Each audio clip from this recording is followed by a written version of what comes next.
I am free. No matter what rules surround me, if I find them tolerable, I tolerate them. If I find them too obnoxious, I break them. I am free because I know that I alone am morally responsible for everything I do.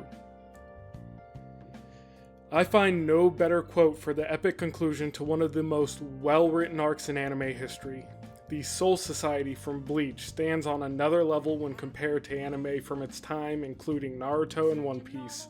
A journey in which so much time was spent to come to a necessary and unexpected conclusion. A journey that shows us the difference between the rich and the poor, the strong and the weak.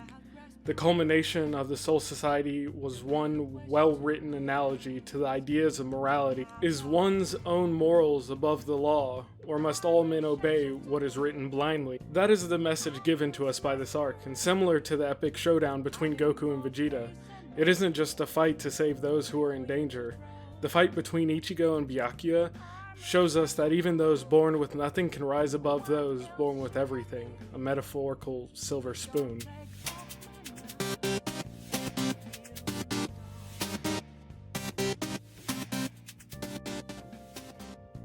As anyone who follows me on Twitter knows, I have been tweeting a lot about my journey rewatching Bleach. I guess you could say it's in preparation for the new season coming out, but it was more on the side of curiosity. I wanted to see if Bleach still stood the test of time, to see if there was anything else that I could notice coming back to it almost a decade later.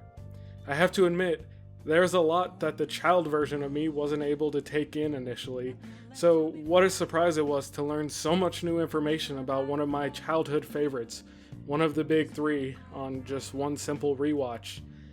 The main thing to take from this is understanding why the Soul Society has been praised over and over again, and it's simple. The Soul Society has a message to tell, and it does it extremely well, from storytelling to the animation.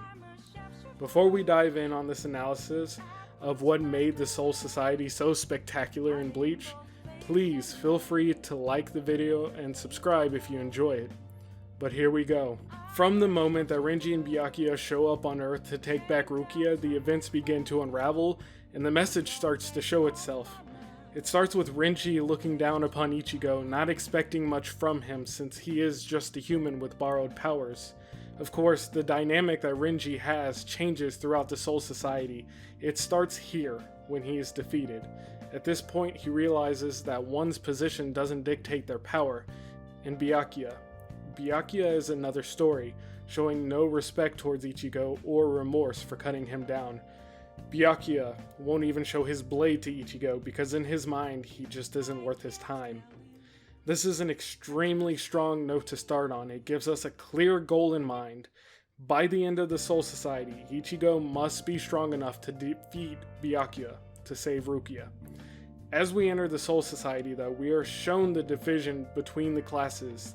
Most of these are displayed in flashbacks such as Renji's and how he met Rukia, but those are well-placed flashbacks and not overused. To see them as children stealing food to get by, to entering the academy to become Soul Reapers, to the extreme loneliness shown on Renji's face as Rukia is given a family and automatically passed through the academy, while he remains alone and without a family.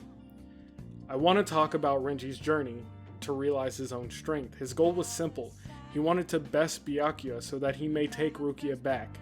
Byakuya is the one he blames for taking Rukia from him, and for the majority of the Soul Society, he is too scared to approach or disagree with Byakuya, until his rematch with Ichigo. Ichigo teaches him about something called resolve. Ichigo teaches him that even in unfavorable odds, you have to do what needs to be done to pursue your own personal sense of justice. The final blow that Ichigo delivered to Renji wasn't only physical, but also emotional.